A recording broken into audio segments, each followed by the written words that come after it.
Oh, there we go. Make sure we get this recorded for those that aren't able to join live today, because this is some good stuff and definitely applies to everybody in the trade, even those in denial. Hazel, hello, friend. Nice to see you here. We're very excited. I think Hazel is in the process, or I think they've just finished getting their Travelist recognition sorted. So that's very exciting. We're going to be speaking about certifications and what to look for and what some good options are for the African market. Yeah, bonjour. We have someone here from France working on a EU regenerative tourism project. That's very exciting. Tristan, we're also working on GIZ is working on a regenerative nature-based tourism project in Kaza you might be familiar with. So we're going to speak about that as industry best practices and examples on how we can support SMMEs into our supply chain and operations. So I think you might see a lot of alignment and parallels with what we're doing and what you're probably working on. I have to say it's very encouraging. Ah, yes, Tristan, cool. Awesome. Pretty boo. It's very exciting to see the interest and the investment from a global level that's addressing this, but particularly in Africa. And I'll probably repeat this again later in the webinar, but it's really inspiring when I speak to some of my colleagues globally. And I think Judy would probably echo the sentiment to see how far ahead we are in Africa with what we are already doing just by the nature of our industry. But really paying attention to this, embracing this, engaging in this. I see a lot of other regions that are, yeah, that they're just kind of sticking their heads in the sand like ostriches and not really jumping into this the way that we are. So for everyone that's already here and everyone that will be joining us later, congratulations, because you are already very far ahead of the market here in Africa, but globally as well. So well done. Judy, would you say the same? I mean, I know I mean, gosh, you're more popular than I am. You talk to a lot of people all over the world. Do you think it's fair to say that we're really ahead of everyone else? Yes, yes. I think we have done. Good morning, everyone. Judy here from Sustainable Travel and Tourism Africa. I'm excited to host this conversation with my sister. We call each other Dada. With my Dada Melissa. This is a timely conversation for our continent. I have a very Melissa. I have a very strong conviction that this guidelines and this legislation, including the one that has been shelved for now, we all know that every legislation that is written, even if it is shelved, it will one day come to see the light of day. And it is better to be prepared for it. So we are having these conversations to help us build Africa's preparedness. We are also having these conversations so that organizations, tourism company can build their institutional capacity to respond. I know in the process of having this conversation and discussion, Melissa will answer a lot of questions, including how will this affect businesses? How will the verification be done? How will you know that you are compliant? Unfortunately, it will come from your business partners in Europe because they are required, even if the law is not already established in your country, in Africa, wherever you are, provided that you have business partners from the countries where this law is going to affect them, and you have clients from these countries where the law is going to affect them, they are going to push it onto you because they want to make sure that they are compliant. And if they're compliant, the entire of their supply chain has to be compliant. And we are part of that supply chain, I'll say Africa continent. We are part of the supply chain when it comes to tourism in Europe because they also sell this continent. and to a large extent. So there is need to build institutional capacity to be prepared for these laws. There is need for alignment of even destination strategies. Yeah. Our marketing strategies at destination level, our regulations, our own internal regulations would have to align so that it makes it easy, so we don't have broken pieces of compliance, every company trying to comply on its own. But our legislation will also have to be aligned at some point to position us through legislation. And that's a very good role that the government will have to play. The government will have to position us as a compliant destination so that not every business is struggling on their own, but that does not absolve the businesses from their own accountability. So yes, I am with you on this one because businesses from the European countries will look to partner with businesses that have been verified either through legislation or have received some verification through a verified framework. And I know those terms will be explained. A verified framework. What is a verified framework? So that if you have a label and it's a green label, you can say that it is anchored on a verified framework, and that verified framework is acceptable within this legislation. We are doing a lot of green badges in Africa, and I think we have done so well. We have done so well in as far as accepting the need for sustainability. Individual private sector has been on the forefront.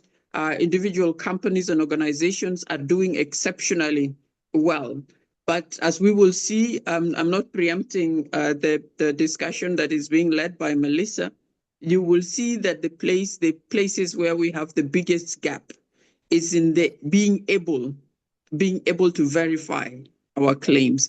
And that verification is the subject of the discussions that we are having today.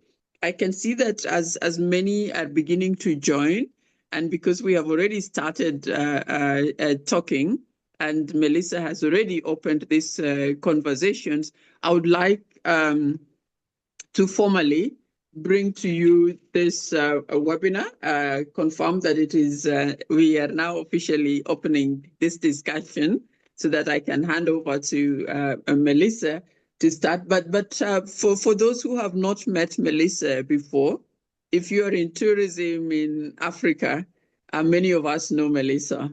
She wears many hats. She has worked on many sustainability projects, but she's really a sustainability strategist and an impact lead for community and conservation at Africa's Eden. That is her role at the moment, and for me, that is just one of her roles. Yeah, in this role, she's trying to drive collaboration across tourism in the region, tourism, conservation, and community sectors to strengthen two things that are important for this EmpCo standards and guidelines that we will discuss today: transparency and measurable impact. That is the language all of us must be speaking. If you're speaking sustainability in your business, yeah, you must show that you are transparent in what you are saying. It can be verified and then it can be measured, right? Which means it has a method. There's a method for measurement. Yeah, and the method for measurement is a credible measure. And at this point, I think this is what Melissa is doing at our organization. This is what we have been doing at Sustainable Travel and Tourism Africa for the longest, talking about transparency and measurable impact, what we also call accountability. In another role, Melissa is the founding director of All About Africa, which is a sustainability consulting firm. You can check that out. In this role, she advises travel companies, tourism boards, governments, international organizations. She's been a consultant for the World Bank, United Nations Tourism, UN Tourism, and many others. She also serves in the board on the board of directors of the International Mountain Explorers Connection, championing Kilimanjaro Porters Assistance Project and fair working conditions. I think she spent a lot of time there in Tanzania, and that's why she speaks good Kiswahili. Yeah, she's She's fluent in Kiswahili. She also works in the space where she connects ethical buyers with authentic suppliers. Yes, there are those suppliers and buyers who are ethical and are looking for authentic suppliers. These are terminologies that you will hear a lot going forward. They will be defined ethical, authentic. You know, sometimes when we think about authentic, we only think about culture and heritage as being authentic, but we can also be authentic in our practices. And it is very much aligned with the whole idea of transparency and accountability. So allow me to present to us Melissa Foley, who is going to talk to us today about the EmpCo regulations and what they mean. But she's also going to touch on the shelved one, yeah, the green claims that was shelved. Like I said earlier on, once a legislation is written, it can be shelved, but it will always see the light of day. It's just a matter of time. They're just finding out ways of implementing it effectively. So now that we know about it and it was already in the public domain, the best thing that we can do is to prepare for it. So Melissa, thank you very much for being my co-host on our fifth webinar, open webinar on sustainability in 2026. And for those who are not here, or if anyone you know who has missed today's presentation, it will be available on record on YouTube, and you can use it even for further discussion and sharing with your colleagues. So Melissa, over to you. Thank you. Sante Sana, Dada. So, thank you so much for that gracious introduction and welcome. So just to be clear, like I am by no means a subject matter expert on this. There are people out there like Judy who are far more educated and informed and experienced in this than I am, but I've interestingly slipped and fallen into this intersection of all the really brilliant scientific, academic, technical people out there and the trade to try to basically translate what is happening at a global level and within our markets and the impact that that has on us. Because, guys, just know if you feel confused and overwhelmed, you're not alone. It is a lot. It is a lot to take in. It's a lot of information. It is evolving, so it's changing. And it's very frustrating, like any government policy or process. It's ambiguous, right? Like it's constantly changing, and there's probably more things that we don't really know than we do know. So it does feel overwhelming at times how to prepare for that. But there is a plan, there is a strategy, there are solutions, there are resources, and there are a lot of people out there to assist you so that you're not alone. So I know Judy and I have known each other for a very long time. And if I start to do the math, it's a little it's a little scary how long that we've known each other. But I'm super excited that we get to have this conversation together with you. We've been talking about this for years, and we're both extremely passionate about the story of sustainability, but more importantly, the opportunity and the impact that we have in tourism to do that. And so, Judy and I both eat, breathe, and live this. So, I think we both share the sentiment that after banging on about this for years, and Judy's definitely one of the pioneers in the space to do this even longer than I have. Sometimes it feels like we're shouting into the void and that it hasn't landed and gotten the critical mass adoption that we, hope and pray that it would. But we definitely see this as a watershed moment. Like I think anyone working in the space would agree that there is such a groundswell of engagement, especially from your B2B partners. So it's really encouraging. So, in saying that, I would just offer to everybody on this call and listening to the call, just it's really going to be against your best interest to resist this. It's not going away. This is happening, folks. It's happening. But don't be overwhelmed. Like this is really an opportunity. If we just take a deep breath and we embrace this and we take this poly one step at a time and understand how we can leverage this, how we can leverage this for our branding, for our positioning, for a way to help guide us to make sure that we're really doing things. Judy mentioned earlier, transparency. Like that is key. Like I am going to bang on a lot about transparency because if we're being honest, there is a systemic issue with greenwashing in all industries, but certainly our industry. And at the end of the day, greenwashing is just a polite way of saying exaggerating or lying. And so that's just been so normalized within the trade. And so this is really the time that we have to really look at this, address this, have some tough, difficult, and even uncomfortable conversations with ourselves, with our partners, with our suppliers to make sure that, like, are we really doing the best that we can? Is what we're doing helping or is it hurting? And so just know that everything that we're going to talk about today and going forward, nobody is going to ask you or impose anything on you that is going to be so unrealistic or preventative for you to do your business operations. What we're asking you to do will take time, it will take resources, it will take you really reflecting at your operations, your corporate culture, the way you treat your employees, the way you work with your suppliers, really examining your procurement process as well. So, we know everyone's busy, but the reality is you can't afford to not do this because, as Judy said, this is about your B2B partners and your market access.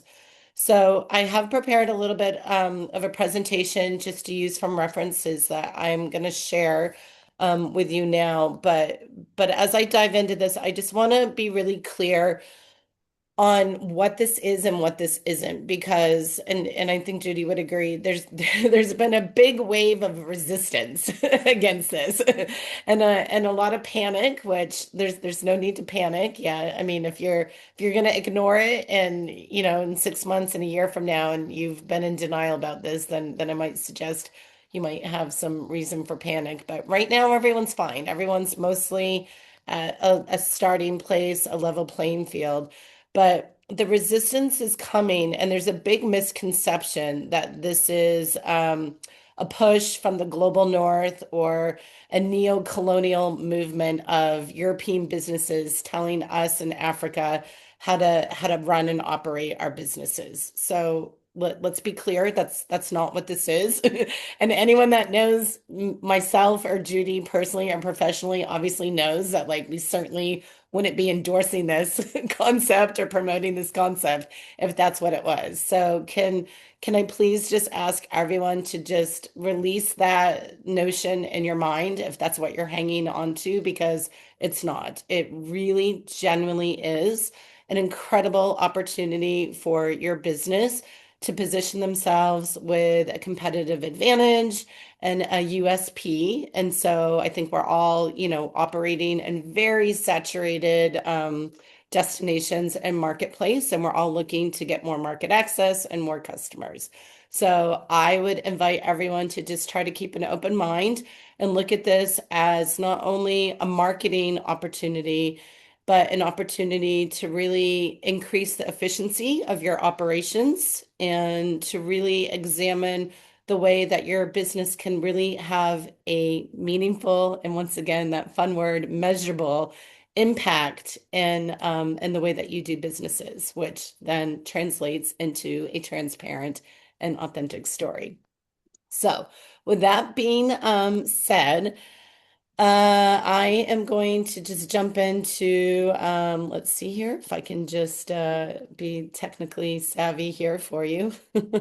I'm going to share this presentation. It's nothing super exciting, but it's just for visual people that want to follow along.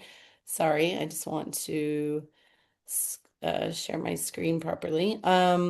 So again, the opportunity here is certainly for us to be able to lean in and lean into this and engage. So, sorry, my computer's not cooperating. Here we go. Okay, so sorry. Sorry, guys. It's not letting me. Of course, I'm old school. Sorry, it's not letting me get up to my, can't remove this bar. Here we go. Sorry, guys. Okay, so as I said, this is not the EU telling the businesses how to run their businesses. So there's a couple pieces of regulations and directives. So it might be helpful for those of you that are not familiar, or just to reiterate because it is overwhelming and we need to hear it a few times. The intent and the goal of these directives and regulations is all aligned to a bigger umbrella movement. And this is addressing the Paris Climate Agreement, the Green Global Deal, and it's all these nations that have agreed to address climate action and global inequality, because I think we can all agree the world is literally and figuratively on fire. And so everyone everywhere has an obligation to do things better and to do things differently.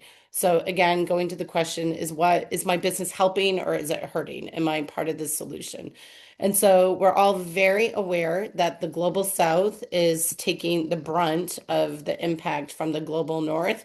So it does seem unfair that there would be a pressure or burden on us in the African tourism supply chain to have to be held responsible or accountable to clean up other people's mess. That is not what this is.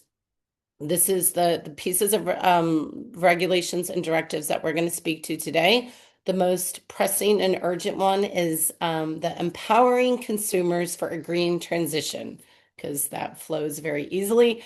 It's abbreviated as EmpCo. Sorry, we know the sustainability people love all their acronyms. But what EmpCo basically is it's a consumer protection law. So if your business, wherever you sit in the world and whatever industry you're in, is marketing directly or indirectly to an EU consumer, this applies to you. So I think we all agree that applies to basically everyone in the tourism supply chain. And so basically what that is, it's speaking about that the stories you're telling, the claims that you're making about your social and environmental impact must be measurable, they must be clear, they must be accurate, and they must be verifiable or proven. You must have documentation to prove that. So a really good example of this, I go to a lot of trade shows like Indaba and ITB and WT in London to support international buyers who are looking for suppliers.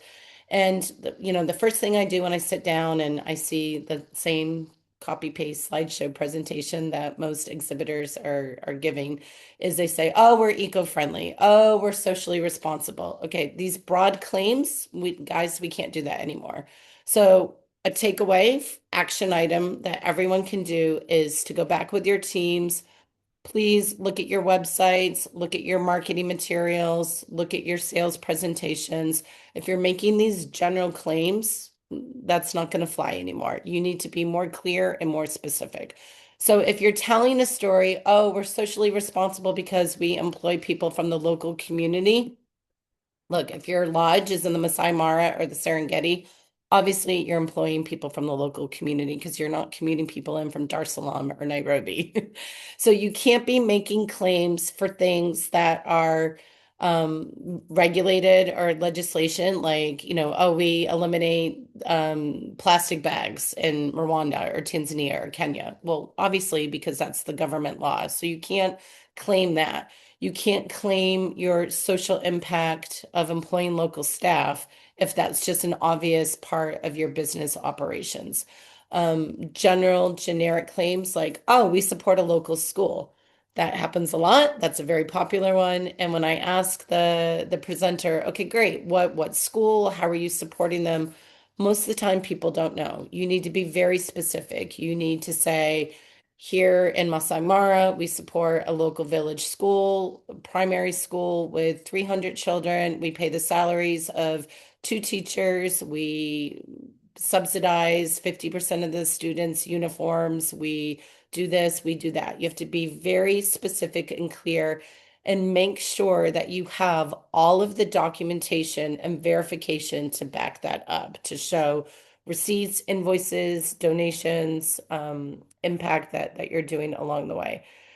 It seems like a lot. It feels like it's redundant, but it's really just a matter of keeping everybody clear and authentic in the stories that they're telling, because we all know it's not fair if you're a business out there that's really doing meaningful work and supporting people and places in your communities, and the guys next door are saying that they're doing all these things, but we know it's not really true or the impact there. So we need to be able to differentiate for our B2B partners and the consumers who's really doing what and who's just saying that they are.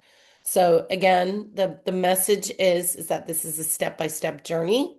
We are here to support you. We are here to give you resources. It is not about perfections. This is about progress and transparency and just being prepared. So the reason why this exists is for a couple of reasons. Is that um, I don't think anybody could argue that consumer protection and transparency is a good thing or is a bad thing. If you think about some of your shampoos or lotions or body products at home, the next time you're in the shower or in the toilet, have a look at the back of the bottles or even like cleaning products. You'll see a lot of logos or icons on the back of those bottles. You'll see like a little earth or like three arrows to imply recycling, or sometimes you see a little bunny to imply that it's not tested on animals. All of those icons are just that. They're just icons. They're not actually certification labels or accreditation, but it's a consumer psychology. It's a consumer trick.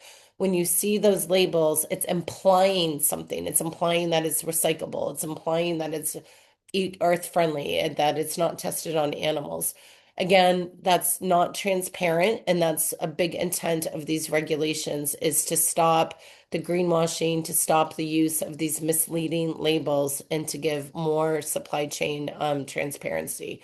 So this impacts you from the bottom up, but also the top down. So it's the stories and the wording and how you're explaining what you're doing. But Judy mentioned some other directives and regulations that have been shelved currently, but we do expect them to be resuscitated and come around. And it's very overwhelming. We have some other resources and recordings to share with you to give you some actual legal experts from folks like Booking.com and Travelist to unpack that if you really want to do a deep dive and go down the rabbit hole on this. But basically, the other direction is the pressure that is on your B2B partners in Europe. So basically, those business partners are going to be responsible at some point, and they are preparing now for them to audit the social and environmental impact of their entire downstream supply chain.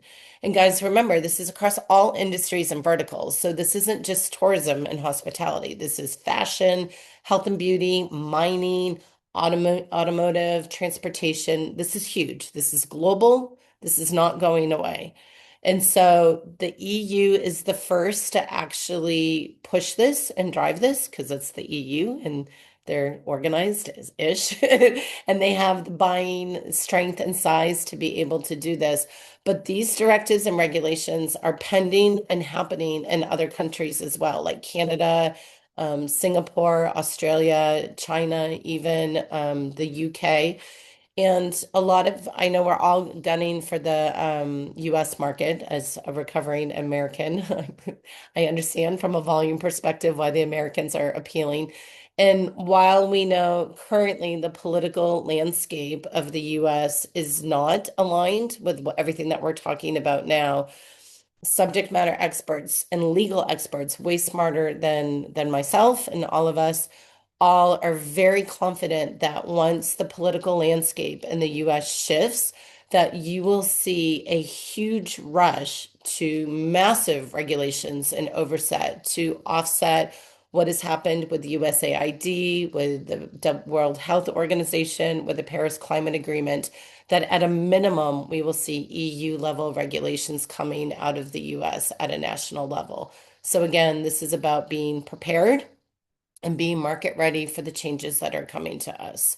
So again, it's about the due diligence of your B2B partners, We're going to speak to some solutions and resources that we have been working on to provide you to be able to address that and to know some best practices of how to be prepared. So I just want to speak quickly about certification. So again, I know this is very controversial. People love it or hate it. But I would invite everyone to consider this as the end goal of your journey to be able to be prepared for this. So certifications, I believe genuinely from my experience supporting small businesses going through these journeys for the last 10 years can be one of the best marketing investments that you can do for your business and your operations. So it's a very busy landscape. There's a lot of choices. So we've narrowed it down to the ones that we think are pragmatic and have a global South or African context, best for businesses like yourselves. And it again, it gets very complicated and confusing, but because of these changing, evolving EU regulations, it's important that the scheme that you ultimately choose, if that's the journey that you choose to go down, that it is aligned and market ready with these EU regulations. And so that's where our friends at Travelist come in. For years, there was a single entity, the GSTC, that was kind of the overarching, they certified the certification schemes. And so now we've seen Travelist come in and they are working very closely and directly with the regulators in the EU to make sure that if Travelist is endorsing or if a certification scheme is listed on the Travelist list, that their certification schemes are aligned with these EU requirements. So this is a quick overview of the schemes that we think are most applicable for East and Southern African suppliers. Again, these are all created from a global South and African context. So they're not going to ask you for outrageous, crazy things that are not realistic or even necessary. The benefits of this should be pretty obvious, but if they're not, I just want to kind of reiterate them.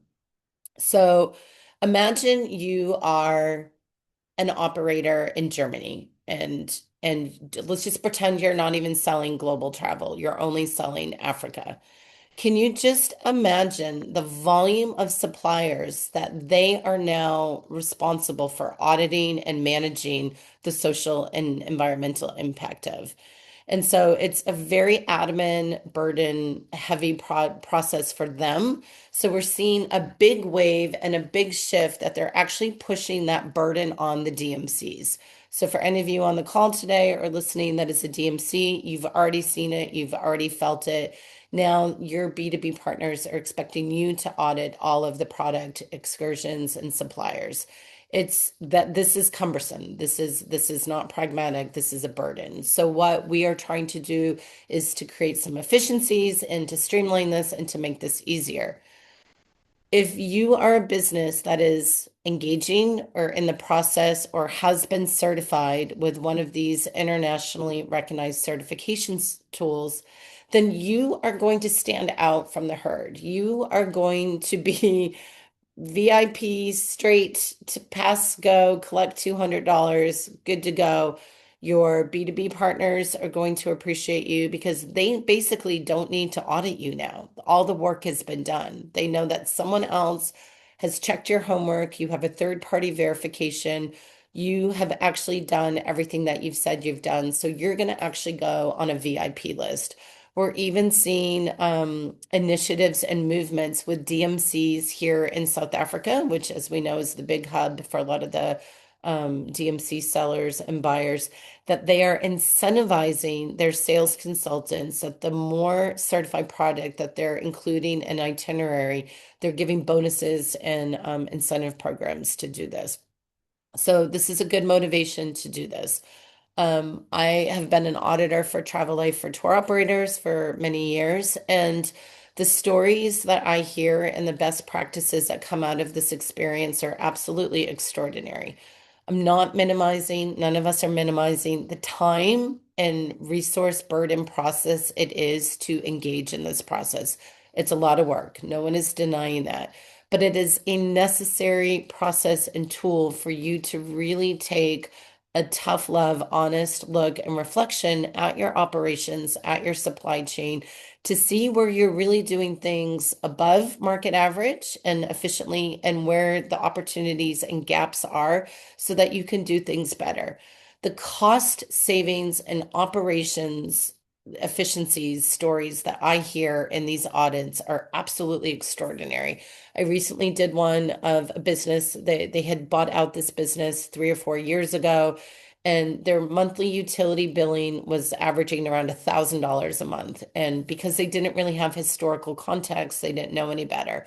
When they went through this auditing process, they realized that their utility billing is actually meant to be around $300 a month, but because there was some leakage and some water leakages and some other issues, they had no way of knowing that or addressing that. So they were paying over $700 a month a year for 4 years and just wasted income because they hadn't addressed this, and this tool and this process helped them caught that. We also see this is a great way to identify if there's internal shrinkage within your company, and just opportunities to really address supporting smaller businesses and local procurement to have more support for the community and small businesses in your businesses. I want to just address the misconception that it is an expensive process. Yes, of course, there is a financial commitment involved. It's scalable based on the size of your business. And I can assure you that if enough businesses in a concentrated area put their hands up, there are funding donors and supports out there. Uganda was just supported by the Dutch government with CBI. 60 businesses have just gone through a certification journey for both Travel Life for tour operators and Fair Trade Tourism, and it was all paid by the Dutch government. And so those programs out there, they exist. We just need the appetite and for the private sector businesses to raise their hand and agree that they're willing to do this. If you look at Eco Awards Namibia, Fair Trade Tourism, even Ecotourism Kenya and Travel Life for tour operators, the majority of those businesses that have these certifications for decades are SMMEs. They're small businesses. They're guest houses, they're backpackers, they're small ma and pa family run businesses. So again, if these small businesses can go through this process and make it through the auditing process, then I would challenge and invite the bigger groups and portfolios to not avoid this. You certainly have the resources and the means to allocate support for this. So, another great resource that we've been building for you is addressing the pressure from your B2B partners. So, a lot of these agents, as I said, have this admin burden, heavy responsibility to be auditing you. So, some of you may have noticed over the last several months, and if you haven't already, you soon will be having these random extensive questionnaires pop up in your inbox asking you these questions, and you probably feel like you're duplicating the feedback over and over. So what we're trying to do is streamline that. And so our friends at Wet2, who are the industry's largest providers of itinerary building, have graciously put together a free self-assessment tool. And this is a way for both suppliers and DMCs and agents to be able to quickly see a self-reporting mechanism tool of all the good that you do, and to streamline this questionnaire process so that you don't have to do these assessments over and over and over. This is free. This is for even non-Wet2 customers can create free profiles to be able to log in and to see the reporting from the businesses. We launched this at Indaba, and we're up to over 500 suppliers that have already filled out this tool because of the faster efficiency of this process. So we will be sending out links and more information about how you can do this.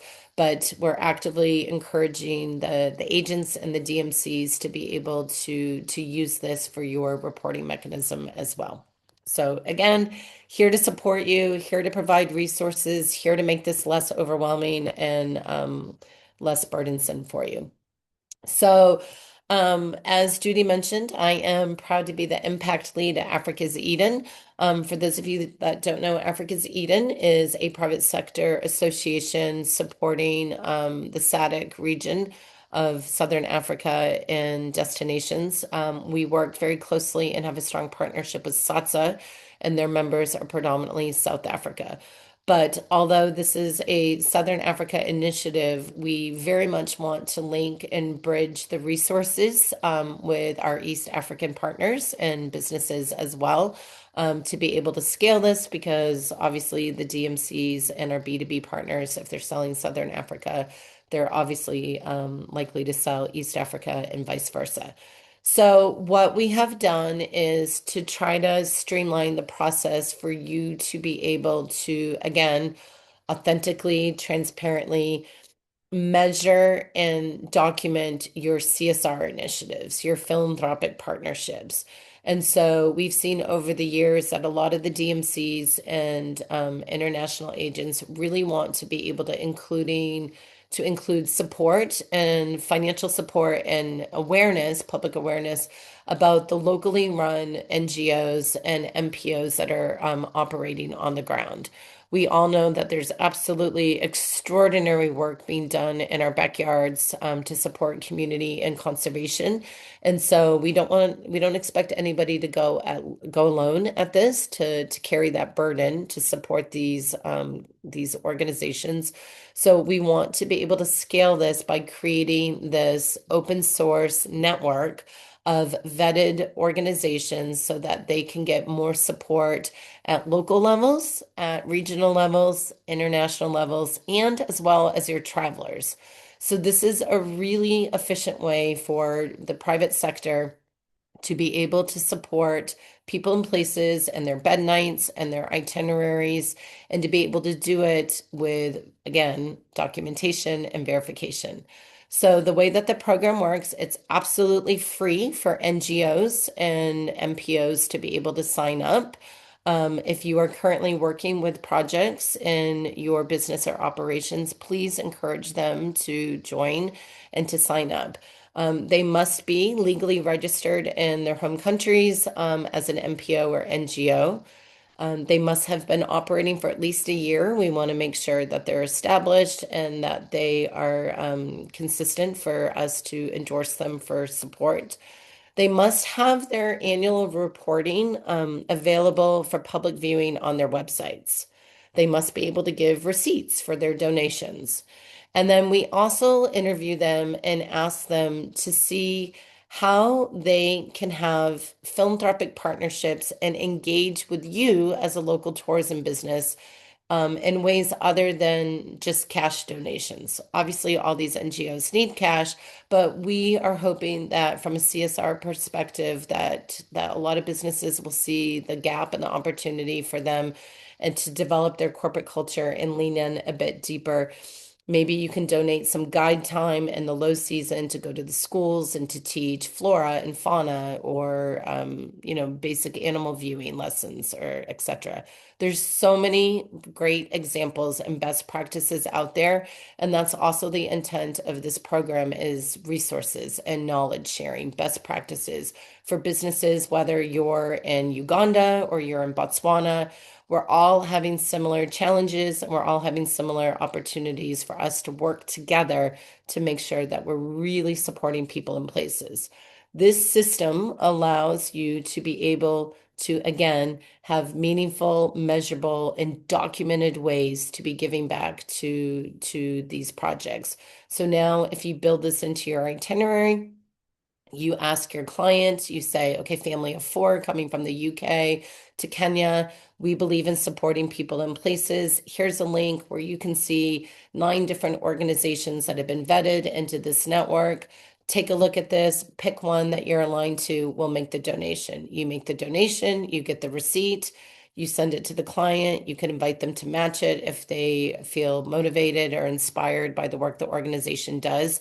And then monthly, quarterly, yearly, at the end of the year, you as a business can say, hey, our company donated X amount to these many organizations, and our travelers and customers match those donations by X amount. That is a clear, specific, meaningful story that is transparent and inspires everyone along the whole value chain. So again, we're looking for very easy ways for you to be able to get involved. This is CSR initiatives with your companies, these Ben Night donations and guest contribution programs that we talked about. The biggest opportunity here is through your supply chain procurement. And so I mentioned earlier, we're working on an extraordinary project with GIZ in the SADC region, but there is a global movement of this and certainly a lot more opportunities with other donors like World Bank and CBI and even local governments to be able to do SMME capacity building. We need to have difficult conversations and looking at our operations, the way that we are sourcing our suppliers, the way that we're paying our suppliers. If your accounts payable receivable system is 90, 120 days out, that's obviously not going to be conducive to small businesses or small farmers or local procurement. So we need to really look at that and see where the opportunities are for us to make more of a difference. And then again, once you do that, it can be documented, it can be verified, and then it becomes part of your storytelling and your marketing. This is what your guests want. This is what your B2B partners want. This is how you, as a business and a brand, really make a difference and have a USP. The ones that embrace this, the ones that lean into this, the ones that tell the story first are the ones that are going to be noticed, and you are going to be shot to the top of the supplier procurement chain. We have a group of about 40 as DMCs, some of the largest brands and names that you know in the tourism industry. They have all committed internally and externally to start giving preferential bookings to certified product, but unfortunately, there's not enough. So we need more.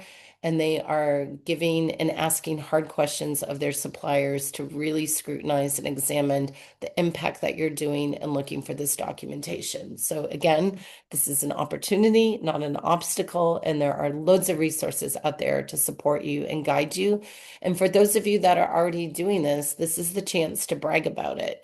This is the chance for you to be able to share what you're doing and to be able to give an opportunity and a roadmap to scale the best practices that you're doing. Share what you're doing with your colleagues, with your competitors, so that we really can have more impact in the regions.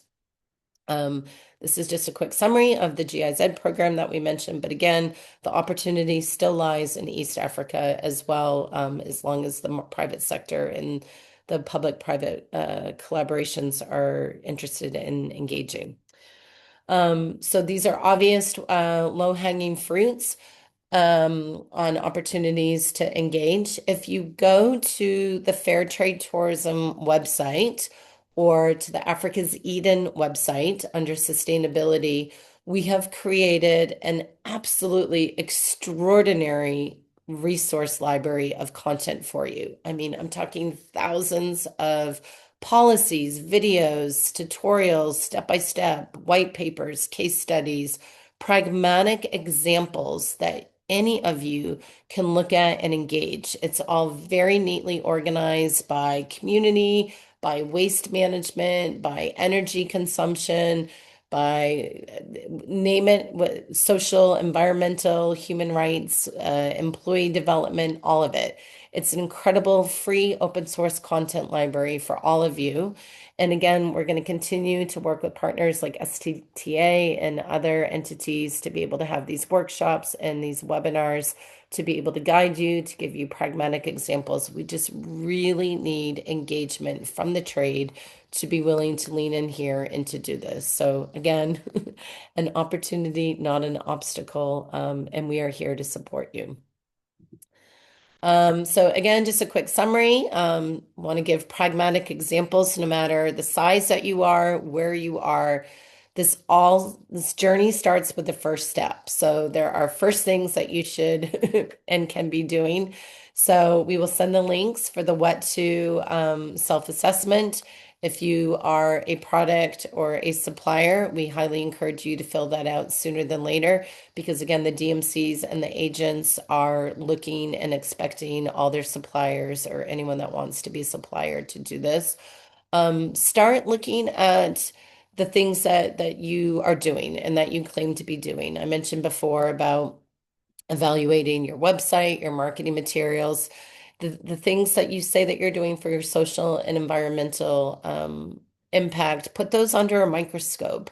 Be really clear, expand the story, be specific. What are you doing? Who are you doing it for? How often? We want to see ongoing, measurable relationships. If you dumped a hamper off at Christmas at a local school and you're saying, "Oh, our social impact is supporting a local school," that's not meaningful and measurable ongoing CSR impact. That's just a photo op. So again, don't shoot the messenger. We're just trying to give you some tough love, practical examples of where you can have a bigger impact and how to tell that story. Lots of resources. Again, I am so inspired, and I think Judy would agree too, that we're seeing a collaboration of all the industry stakeholders. We love to work with the public sector as well and local regional government, that we're all building this boat together and we're all rowing the boat in the same direction so that the messaging isn't confusing to you, that we're supporting you on your journey and helping you get there no matter where you're at. But my advice and the key takeaway is here, just wherever you're at, start somewhere. And the progress moving forward matters more than perfection. Do not stress yourself out, but a sincere effort from the leadership, from the top down, as well as engaging your staff is the most effective way to make sure this works. And so, again, just an overview of all of us in this together. I like to affectionately call it the coalition of the willing. And again, this feels like, I eat, breathe, and live this, as does, Judy and other sustainability colleagues. The obvious benefits from risk management, operational efficiency, market access, stronger partnerships. But your clients want this. Again, the guests love these stories. We've all seen how emotional they get when they see the impact that their stay or booking with you has.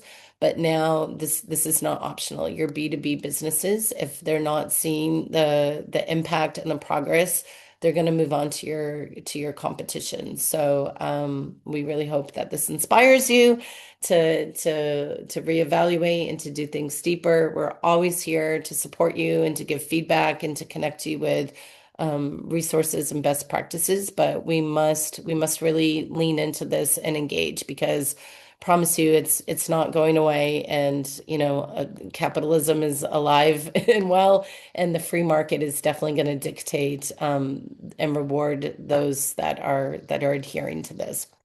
So that's enough of me going on about this. I see a bunch of chats here. I don't know, Judy, do you want to maybe add a few things or comments, and then we can do some questions and answers?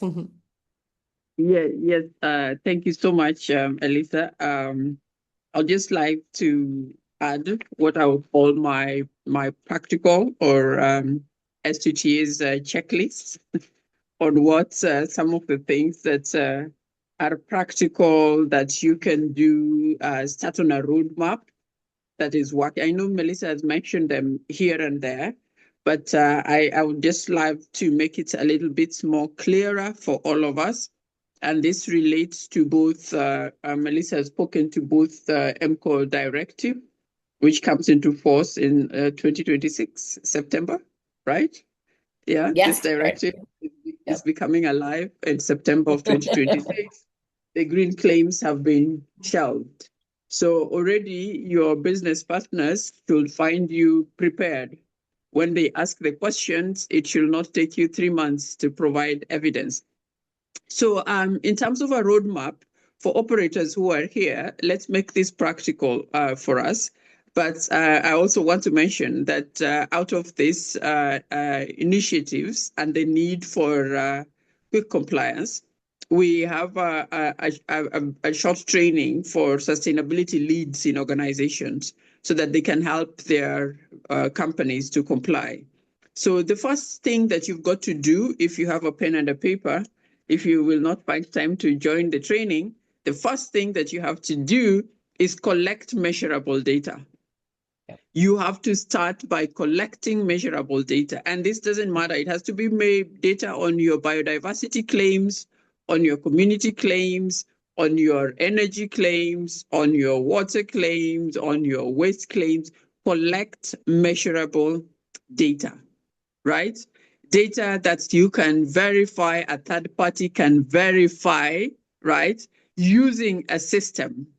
So it is not data that is in papers here and there, and it is in long statements of stories of what we did. No, data is measured. It's like, this is where I'm going to say the next thing, and a baseline and evidence. So step one is baseline and evidence. Collect your measurable data. Establish, show us where you started. To claim that you are neutral today, show us where you started. How much carbon did you start with? Where was it coming from? How did you measure it? How did you verify it? How did you put information? Which goals did you put in place? How did you report on those actions? Which actions did you take and they have led you to what you are claiming today? So have your baselines in place. Have your indicators for every claim. What is your indicator for community empowerment? Community empowerment is a very broad term. You've got to be able to break it down. When you say we have empowered our communities, what exactly do you mean you have empowered your communities? What were you looking at? Were you looking at improving household income? Were you looking at improving access to employment in the tourism industry? Were you looking at developing skills for working in the tourism industry? What exactly were you looking at when engaging with communities? So have your indicators very, very clear so that when you say we have empowered the community, you say, here is our baseline. When we started, household employment in the tourism industry for our immediate communities was at 0 point something percent. In 2026, we're saying that household employment in tourism has increased by that. And this is our contribution. Our direct contribution is that we trained 100 youth, we gave this to wherever, we developed these skills, we did this. Those are your verifiable. Remember, in these claims, in these directives and legislation, verification, measurable, verifiable data, process and methodology are very, very important. So number one, make sure your baselines and evidence are in place. Collect measurable data, establish your baseline, set out your indicators, so that you make correct claims. I work a lot with conservancies, and I know some people are here from conservancies, and I want to tell you this. I have seen operators who have claimed their commercial obligations as support to community. It is not. Your commercial obligation is your commercial obligation. You're paying your rent, you're paying your lease fees. That is not support for conservation, and that is not support for communities. That is your commercial obligation. You must be able to separate this because vague, like we're saying, vague is not going to become acceptable anymore. Then step number two, as part of your compliance roadmap, make sure that your verification, right? Look at your verification and certification. Who is your verifier? Who has verified you? Maybe you have applied for many of these awards where people vote for you. They will not count because my vote will not count. I'm not a verifier. I'm not a recognized vote. 1,000 and 1,000,000 of us might vote for you and you win an award. And it is a green award out of voting. It will not work for you in the coming days. In the coming days, your partners will want to see who your verifier is, even for the labels that you give them. They will ask, and I think Melissa has spoken to that. Make sure that your verifier has a level of recognition. A level of recognition, your third-party certifiers have a form of recognition. That recognition should be through a recognized framework. The framework should be anchored on whatever legislation or whatever standards that are already approved and acceptable within the European Union. So if you're an operator, you're probably thinking, if anything I'm claiming is probably not aligned to GSTC or is not aligned to another standard and I'm using vague standards, you better start thinking about who your verifier is. Then we've got to, in terms of verification and certification, build internal capacity. Internal capacity, have someone within the organization that is equipped and informed in a way that they can communicate effectively in alignment and also advise the organization adequately. And they can be the focal person that communicates with your suppliers to provide the correct information that is verified. So build internal capacity for ongoing compliance. I think what this is telling us today that is that you cannot, sustainability is no longer ad hoc things that you just do and then at some point you bring them together. There is a plan, there is a framework, and there is a system of compliance. It's ongoing compliance, right? Not doing things differently and then collectively bringing them together and now wanting to create a good report about what you're doing without having any frameworks that are behind them. Step number 3 in your roadmap is check your communication again. Check your communication again in terms of transparency of your communication. Publish your methodologies. Publish your methodologies and your frameworks, right? Publish your methodology. What method did we use to get to the point where we said we had effective community mobilization? There are methods that exist for community mobilization. If you're doing things like climate and carbon and you say you involve the community, there are FPIC methods that exist today. There are gold standards that exist today. Which method did you use to come to us and claim that your communities are engaged, right? And so community engagement also has a method. Document your methodologies because they're there and they exist. And that's why I say you have to build internal capacity so that whoever is representing you must speak the language of authority in terms of this is our methodology. This is how we applied it. These are the methods to arrive at this agreement with the community. To do this particular work, we followed this method. And you can actually produce every method, through this method, every license and approval and validation that you have received from your communities. Very, very important. In terms of your communication, from today, if you're here and you're serious, you will go and remove any generic terms that you cannot, any generic terms in your communication. We are giving this masterclass for free today. Go and remove every generic claims, words like eco-friendly and green and community conscious and all that, that you cannot back with evidence. Start there. It's very easy. Just go and look at all your reports and pluck them out. If you don't have any evidence for them, if you have no methodology for them, if you have no framework for them. But the good news in terms of your transparent communication is that you can be authentic enough and disclose your limitations. These have been our limitations in our work. Until now, we have worked without frameworks, but I will bring you to a very interesting point, even as I say that. I think the regulations are not allowing us to grandfather our claims. You know what I mean by grandfathering claims? That you can say, oh, we did this in 2019 and we did not have verifiable, so we can still bring it in 2020. No, it will not work. The legislation does not allow you to grandfather. Grandfathering is not allowed at all. So anything that you put down to share with your partners in your supply chain from 2026, when they ask you, you can't say we did it in 2019 and we did not have a framework. You will have to start bringing everything. You will have to start with new baselines if you have not had them, so that you start reporting from your current baselines, not from grandfathering what was done before the legislation. So it is good to be able to disclose limitations at this point as we start going forward, as you build on what you're doing. When it comes to no, I was just going to say that's a great point, because, and just to add to what Judy's saying too, Be very careful about what claims you're repeating of your suppliers because everyone loves a good Cinderella story.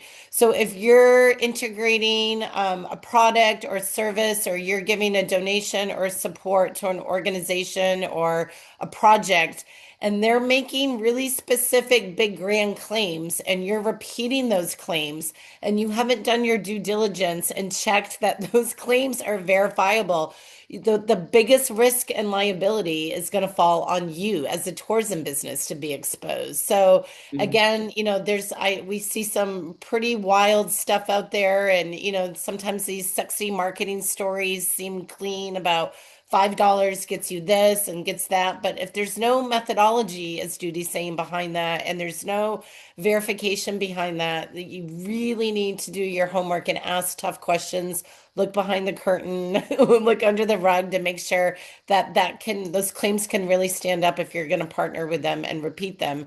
And then just um, one other thing to share with what Judy was saying about the grandfathering. Also, too, guys, you can't double dip. So if you're a mm, business if you're an operator or DMC, and you also have lodges, and you have 3 or 4 CSR initiatives or impacts, you can't double dip those projects or that CSR among all your businesses. Each business is its own entity. And so you identify what the CSR impact is or projects for that specific business or brand. You can't mm. dilute it and water it down and repeat those claims among all your brands. Thank you. Thank you so much for emphasizing that. I think those are things that we can look into. What I'm actually sharing in this roadmap are things that you can quickly look into and start putting something into place that will reorganize, yeah, any claims that you have made and you are not able to verify today. If you are if you have in your impact areas anything to do with carbon and emissions, this is also a roadmap for you, right? Immediately replace Yes. carbon neutral.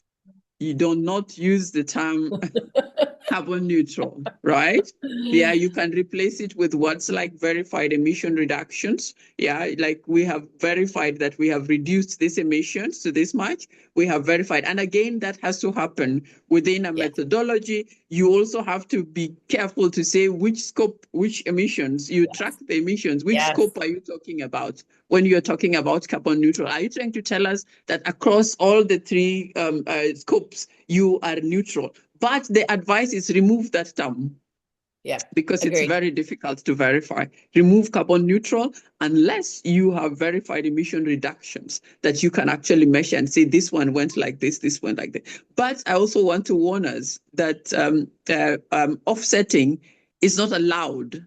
To use offsetting for carbon neutral, you Yeah. cannot Yeah. use offsetting Yeah. and say we have planted 500,000 trees and therefore we are carbon neutral. So Yeah. offsetting is not acceptable Yeah. in determining your carbon neutrality. So Yeah. if you are the one who has planted trees and because you've planted trees, you're claiming neutrality, please remove it. Yeah. Yeah, it's safe. Please. You are Please. safer that way. Just get rid of it. So offsets can only be used as contributions, but not for neutrality. You can't use them for neutrality in the particular case of the directives that we are talking about. And then there is the thing about your commitments. Yeah. Declare your commitments. Yeah. Show your resource allocation. What have Yeah. we can't go to your budget and see nothing.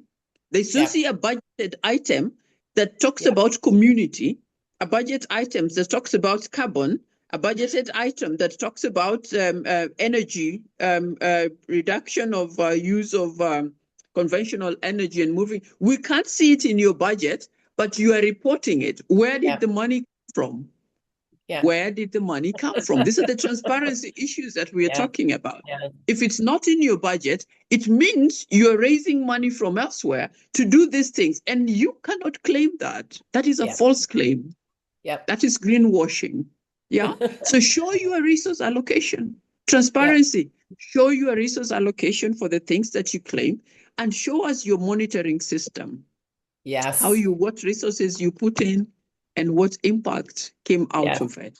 This is Yeah. about you being transparent about your sustainability commitments, Yes. your commitments, being Yeah. transparent about it. Tell us, we planned about this.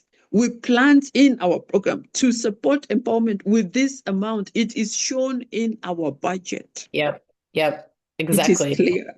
Yeah, Yep. so that we can see that you are being transparent. In terms of governance and operations, again, organizations or businesses and entities must be able to integrate sustainability into governance and operations. Yep. And you can integrate this by showing them in your budgets, by showing them Yep. in your planning frameworks, by having Yep. a point of accountability, yeah, by Yes. showing us your monitoring policy, how it works with that, and even just having a policy around sustainability. Yes.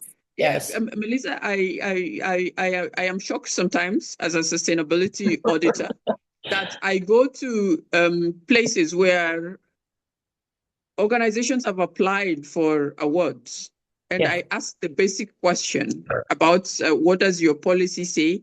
When was it developed? When was it last updated? Right? Where is the plan that is related to that policy? And they're like, we don't have that, but Yeah. we are Yeah. doing. Yeah. This is what I'm saying. A collective of activities will not save us now. Yeah. We have Yeah. to have governance and operational systems that Yes. are traceable, Yeah. traceable. Yeah. Yes. Yeah. So integrate sustainability into governance and operations, and let us be able to trace it. Let us be able Yeah. to trace it in decision making, yeah, Yeah. from policy level, and how it is integrated into decision making, and how it goes all the way into your guest experience. That is what we Yes. mean Yeah. by integration of sustainability into your governance.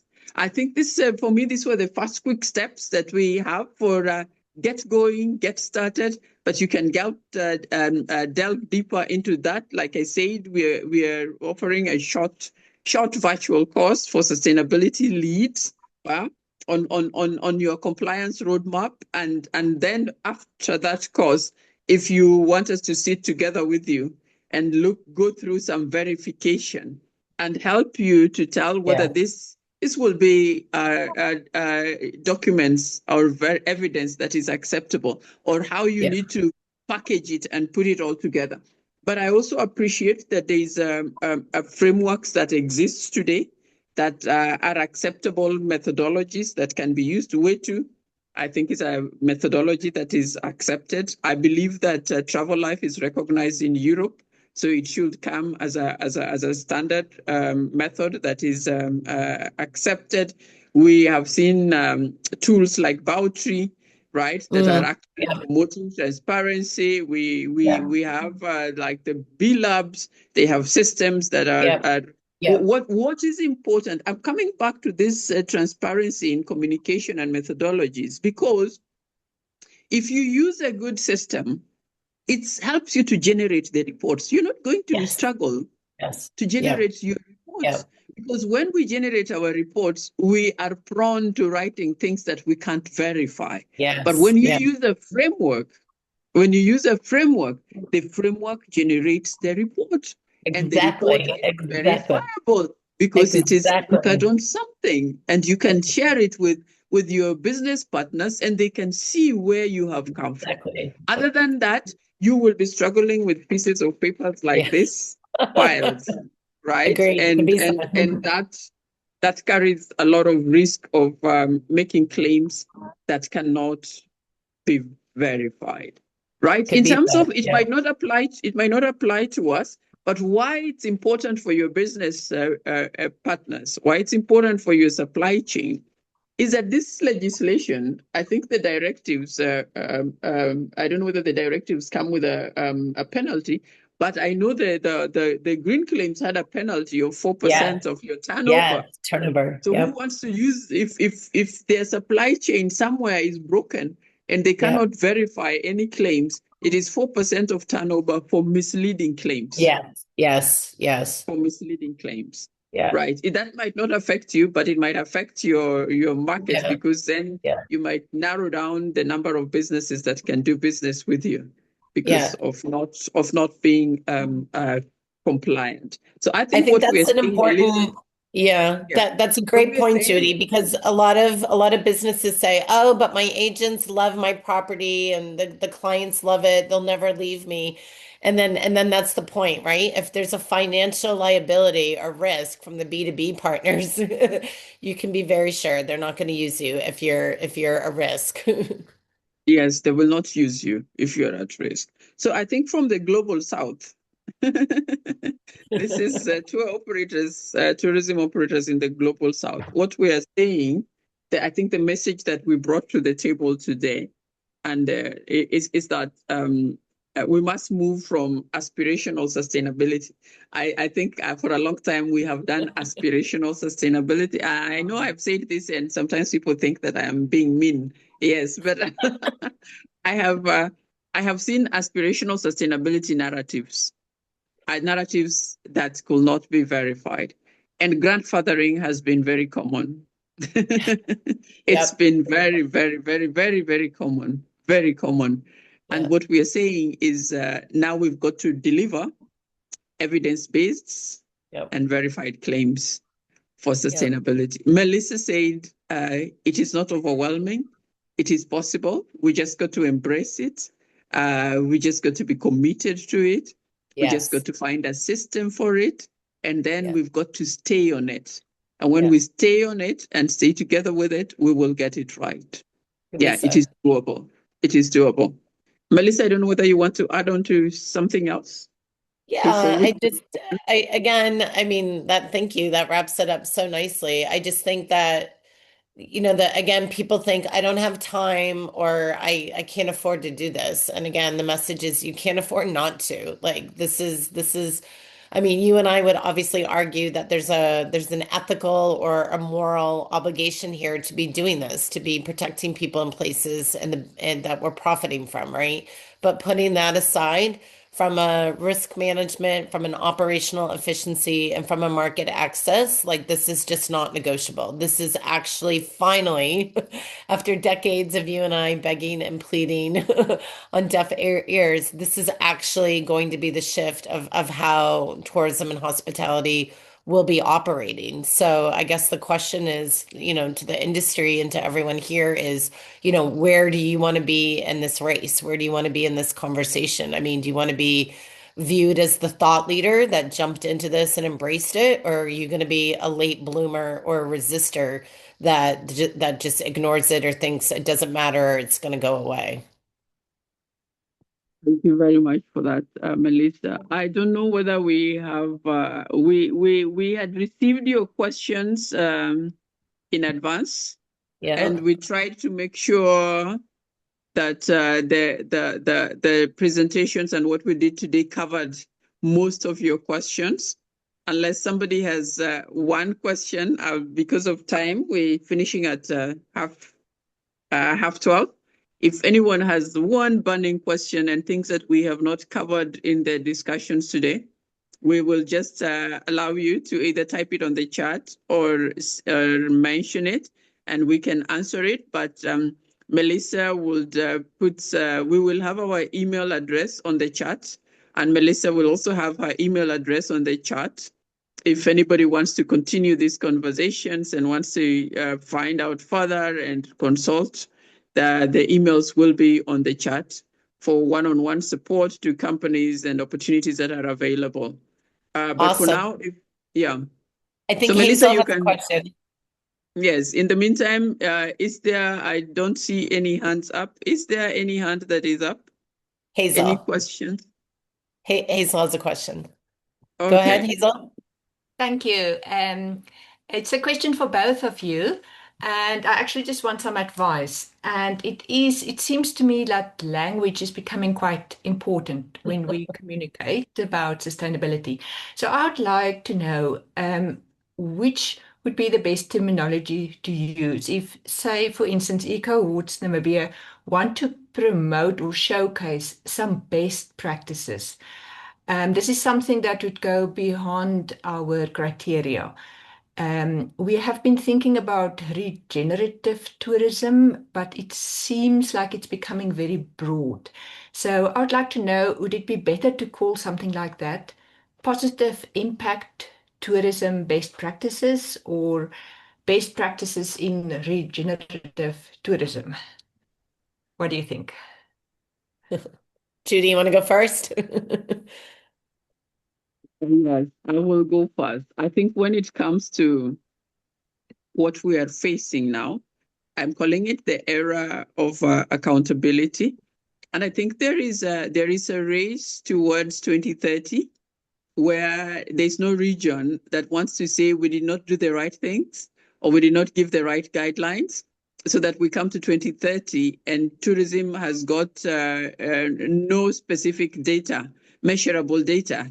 When I talk about 2030, I believe everybody around the room knows the SDGs, Sustainable Development Goals, and that 2030 is the year of accountability when they come to an end, where we have to give an account of the sectors and how they performed. And I believe that Europe is going ahead of this and saying, oh, we don't want to make vague reports come 2030. We'd better collect some credible data now in the last 5 years or 4 years of this and be able to show that something really happened, yeah? That there were frameworks that were credible, there was data that came across. So in this case, because we are racing towards that accountability, it doesn't matter whether you say you are doing regenerative tourism. The questions will still come. What have you done? Measurable, give us measurable data around the community, around biodiversity, around conservation, around your energy, around your water, around your waste. Whether you're saying you're using the term responsible tourism or sustainable tourism or regenerative tourism or meaningful tourism, whatever term you're using will not matter, because it is not the term that is being evaluated. It is the actual performance, performance and verifiable data. That's why I started by giving the example of using the term, we empower communities. Now, when you empower communities, break it down for us and tell us what empowerment is. Empowerment means we have a program for providing skills, hospitality skills, right? We have a program with a community for building capacity of women to do business with us. So we give women business skills and give them business grants. And we have given so much of business grants for this number of women in this particular year. Break down the term empowerment. Break down the term community empowerment or community support. What do you mean by community support, right? Break it down into something that is measurable and verifiable, right? That is why the word carbon neutral is not going to be acceptable anymore. You have to say exactly what it is that you have done concerning reducing your carbon, which type of emissions you're working with. So you need to have a framework. And I just said it, that offsetting will be good and acceptable as part of your processes, but you cannot use it to claim carbon neutrality. So the language that we're being asked to use is transparent language. No more vague. We are being used, declare it as it is. Say what you have done, okay? If you have employed 20 local people, you say, I have employed 20 local people, 2 are in management, 1 is in middle management, 8 of them or 15 of them are in entry-level service, right? So you're being transparent about your employment of the community. I see a lot of operators try to say that we pay this much salaries. Please don't declare it. It doesn't add value. It's your business obligation. We don't want to know. The only thing you can declare for us here is that you pay fair wages, okay? Or you pay living wages. And if you say you pay living wages, then you say the government standard living wage for my country is at this much, and my entry-level service employee earns this much. So I can claim that I pay above basic wages, I pay fair living wages, right? That is important information that is verifiable, and if it is audited, it can be found inside the pay slips and the contracts that you have issued. So we are just being told to be more, avoid language that is crowded, that is loaded, but when cannot be unpacked, unpack them.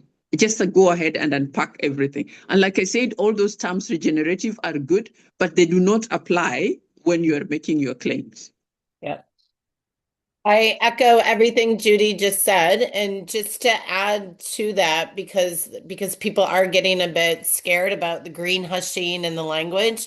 So one of the key points of distinction is under these directives, if you do not currently hold an internationally recognized third-party certification scheme, there are certain words and language that you absolutely need to avoid and cannot be saying at all. So to say we're green, to say we're eco, to say we're sustainable, to say we're responsible. I mean, there is a big list of words. If you don't hold those certifications, then we highly encourage you to just completely scrub that language altogether from your marketing. But again, this all goes exactly to what Judy's saying. Be clear, be transparent, be specific. If you cannot measure it, you cannot market it. That should be the general takeaway theme. Write it down, stick it on the walls all around your office. If it cannot be measured and it cannot be verified, you absolutely cannot market it. Yeah, we couldn't emphasize it any more than we have. Yeah, we have. I was just looking to see if we have any questions that have been written in the chats. I didn't see any questions there. But like Melissa says, I also echo, this is not a moment to panic. This is just a moment to reorganize. Yeah. Just reorganize what we have, reorganize it into what is verifiable and what is not verifiable, right? Use the steps and say, this one's we can verify, we can confidently go to the market with these claims, right? Yeah. And when we are asked to verify them, we will be able to verify them. Verifying them, which means we can produce the data around them. Remember in my roadmap, I said you can even produce your baselines on it. And if you don't have any baseline, you can rebuild your baseline today, even from today you can start rebuilding your baselines on certain things, right? And because, unfortunately, it is clear in these regulations, I'm repeating myself, Yes. grandfathering is not acceptable. You cannot make Yes. a claim that it was before this time. Just claim for what you are able to verify. And I believe having what is verifiable will still put you at an advantage. Yeah. Even Yeah. will put you at an advantage even today. Even just having you see, if you I'll say today, I don't know what somebody has just put in the chat, but if you started today a internal process of developing a policy, and you show us the process through which this policy was Yes. developed, Yes. and your policy is clear, yeah, it has I'm not going to run my class here, but it's got what I always call the 3 I's of sustainability. They help you to be measurable and Yep. verifiable. If you've got Yep. the 3 I's, if you know what the issue is, if you know what the impact is, and you have your indicators, I've already given you my masterclass, then you have something Yeah. that is verifiable. Yeah, something Yeah. that is verifiable, right? You must be Yes. able to tell clearly what the issue is, what Yeah. the interventions are, Yeah. what the indicators were, and what the impacts are. Yeah, Yeah. as simple Yeah. as that. That is what Yeah. verifiable means, right? That's what I verifiable means. And that's what we'll be talking to the 100%. sustainability Yeah. leads about. So limit yourself to what you can measure, and all should be good. You will be starting Yeah. somewhere. Pick out everything you have done, Yeah. um, organize them in what you can verify, what you cannot verify, remove Yeah. from your Yeah. communication, keep the things that you can verify. So that when we come to September, you have done your house cleaning and removed those Yes. eco-friendly Yes. terms, removed all those terminologies by September. You can still say what you want to say clearly without Yeah. depending on broad words like eco-friendly and Yeah. and Yeah. community large. Yes, I thank you. I think Melissa, you are closing yeah. your final parting Yeah, no, shots. I have my given final mine. my final shot is what just to reiterate what Judy just said. I think that's the best free advice that any of you can have. The 3 I's, I think as you go back and you try to process this and you look at all of this, let those 3 I's guide you in everything that you're doing and everything that you're claiming. Do it internally and do it externally as well. Look at your suppliers, look at the stories you're telling. I think starting with those three eyes is your best beacon, your lighthouse. So thank you for that. And thank Thank you, you for everyone that. that's here. We hope you engage. Please share your stories with us and your progress. Share your challenges as well. If you're stuck, you're not the first one. Other people have been stuck where you're at as well. The point is to start somewhere and keep going because it is a journey. And then just reach out if you've got questions. Please send us or introduce your NGO charity partners to participate into the Africa Zeta community and conservation so we can help advocate and support them. Judy's going to send the link to STTA coaching and masterclass sessions. Very valuable tool to help you get started and give you a strategy internally to going forward. I highly, highly recommend it. Thank you, everyone, for coming. My final word is to say that remember this legislation is what we call they are extraterritorial in scope. They are EU regulations, but they are extraterritorial in scope. Yeah, which means they apply to all businesses that market to EU consumers. Yes. And we do it in the industry. I appreciate you for coming.